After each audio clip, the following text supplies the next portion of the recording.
بالله من الشيطان الرجيم فإذا جاءت الصاخة يوم يفر المرء من أخيه وأمه وأبيه وصاحبته وبنيه لكل امرئ منهم يومئذ شأن يغنيه وجوه يومئذ مسفرة ضاحكة مستبشرة ووجوه يومئذ عليها غبرة ترهقها قطرة أولئك هم الكفرة الفجرة.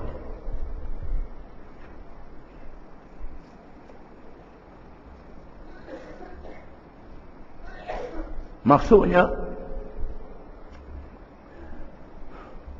kemudian ingatlah keadaan yang berlaku apabila datang suara jeritan yang dahsyat, yakni berlakunya hari kiamat.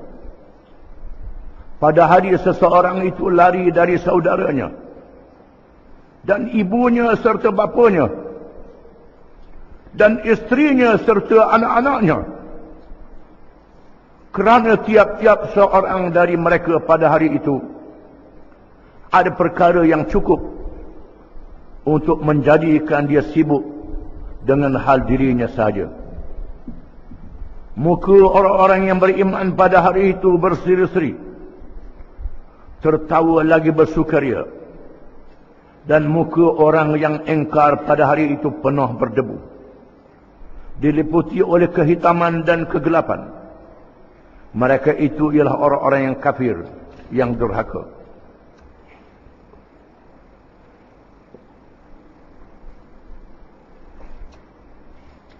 Setelah disebut kepada kita dalam ayat-ayat yang terdahulu berkenaan dengan kehidupan dunia penuh dengan nikmat kurnia daripada Allah Subhanahu wa taala,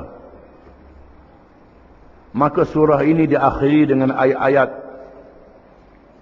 yang berkait dengan kehidupan hari akhirat yang sangat menggerunkan, yang sangat menakutkan.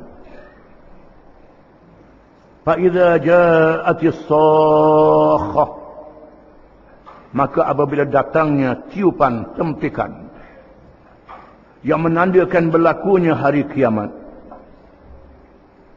semua dunia dihancurkan, semua alam dihancurkan, yang kekal hanyalah Allah Subhanahu wa taala sahaja.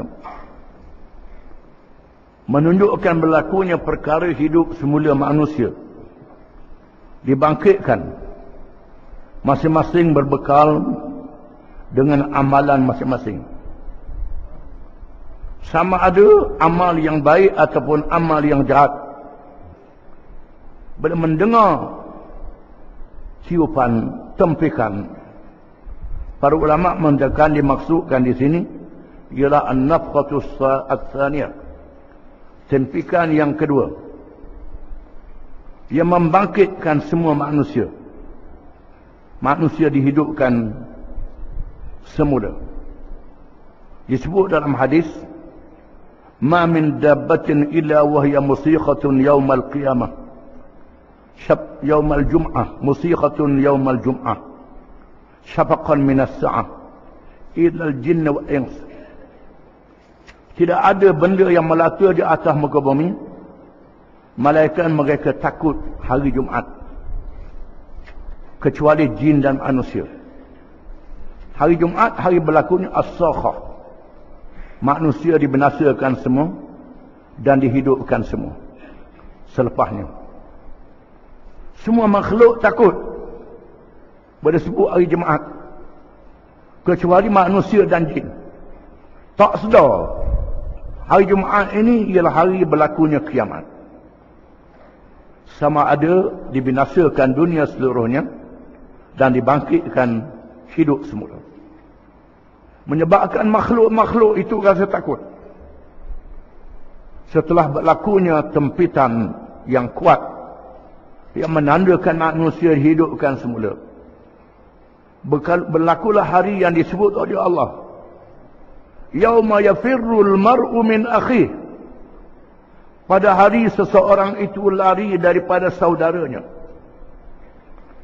saudara yang paling rapat, yang paling dikasihi di atas dunia, tak kena pada hari itu. Kalau kena pun jadi tak kena. Kerana terlalu takut, terlalu sibuk. Sebaik saja dibangkitkan semula dan menyedari kedahsyatan tempikan yang berlaku itu. Dan apa yang berlaku selepasnya. Likulli imri'in minhum yawma idzin sya'nun yughnih. Bagi tiap-tiap orang pada hari itu mempunyai keadaannya sendiri yang menyibukkannya, menyebabkan dia menjadi terlalu sibuk, terlalu bimbang, terlalu takut. Kerana dia tahu apa berlaku selepas itu. Dia akan dibicarakan di hadapan Allah. Akan disoal semua perkara. Akan ditanya. Didedahkan segala perkara yang dibuat di atas dunia dulu. Bila berfikir itu semua dalam keadaan yang sangat takut, menyebabkan tak heran kepada orang yang paling dekat dengan dia. Wa sahibatihi wa bani. Isterinya dan anak-anaknya tak dihara lagi. Termasuk isteri yang paling rapat. Tidur bersama. Jaga bersama. Bila berlaku hari kiamat, tak kenal. Dalam keadaan yang dahsyat. Termasuklah anak-anak yang kita kasih, yang kita sayang di atas dunia ini. Beri makan pada anak-anak dulu, kita kediam. Bila berlaku hari kiamat, lupa habis segala-galanya. Ibnu Abbas menyebut di mana Qabil akan melarikan daripada saudaranya Habil. Nabi Muhammad SAW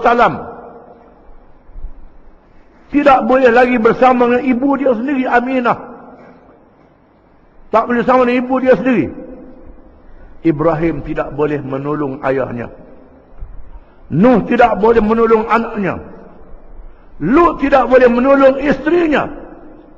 Dan Adam tidak boleh menolong anak-anaknya pada hari itu.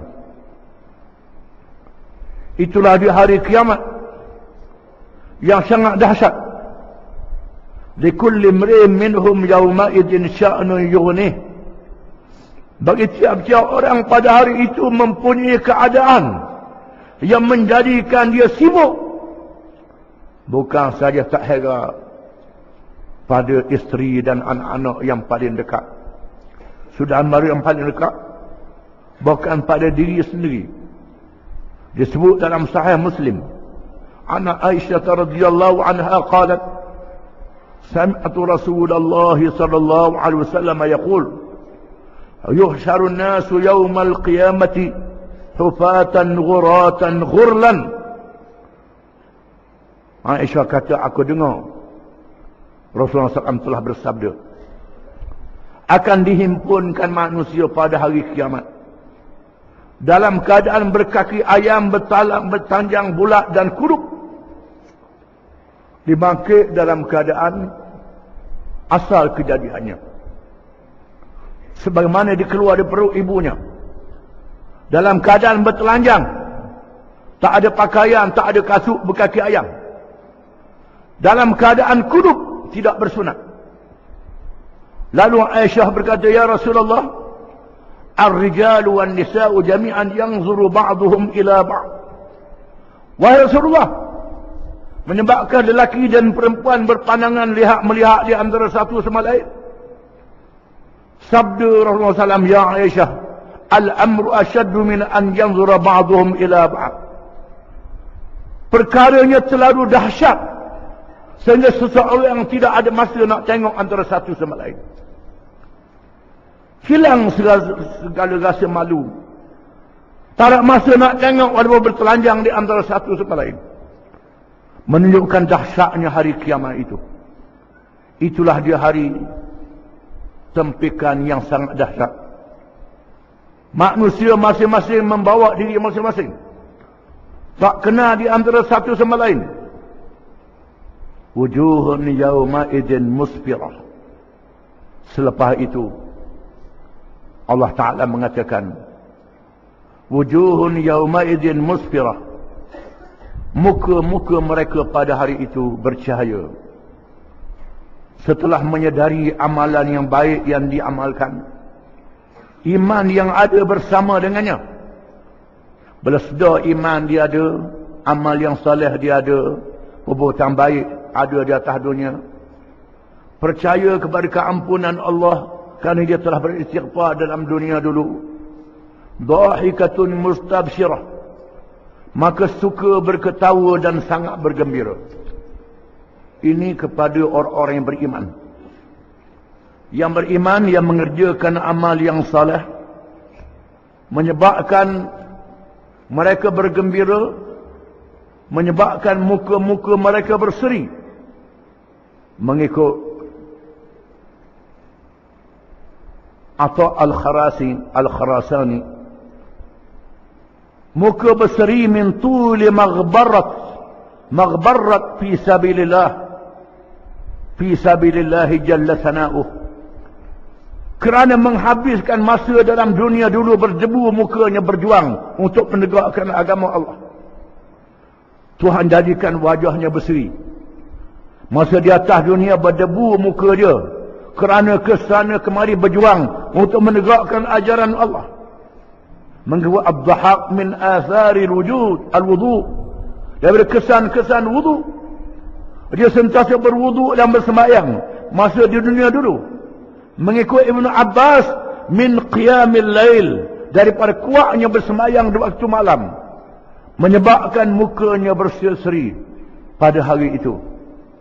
Muka yang berseri kerana percaya kepada jaminan Allah.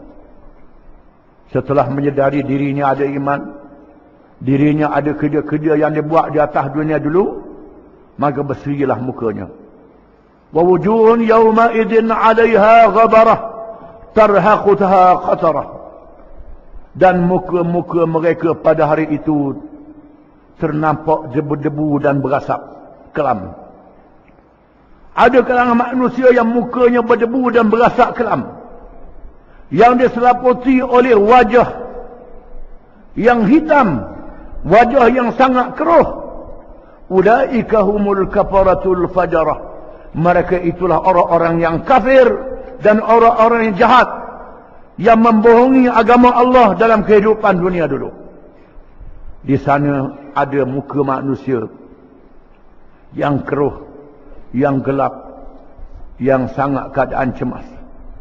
Kerana di atas dunia dulu kafir, di atas dunia dulu jahat. Menunjukkan Allah Ta'ala membahagikan manusia kepada dua kumpulan saja. Kumpulan yang beriman, yang mengerjakan amal yang saleh. Maka dia menghadapi hari akhirat dalam keadaan yang diberi kekuatan oleh Allah Ta'ala, mendapat rahmat kurnia daripada Allah. Dan kumpulan yang dalam keadaan keruh, bila menyedari kafir dia, menyedari jahat dia, menyedari kejahatan dia di atas dunia dulu, menyebabkan dia dalam keadaan yang keruh. Inilah dua kumpulan. Tidak ada kumpulan yang ketiga. Kumpulan yang ketiga tak ada. Beriman pun tidak, kafir pun tidak. Duduk lilak tengok. Belah mana. Kumpulan ni keruh juga jawab dia. Keruh. Hanya orang yang beriman, yang mengerjakan amal yang soleh saja yang diselamatkan oleh Allah Ta'ala. Inilah cerita Al-Quran, cerita yang benar, cerita yang mesti berlaku, yang wajib kita beriman kepadanya. Wallahu a'lam.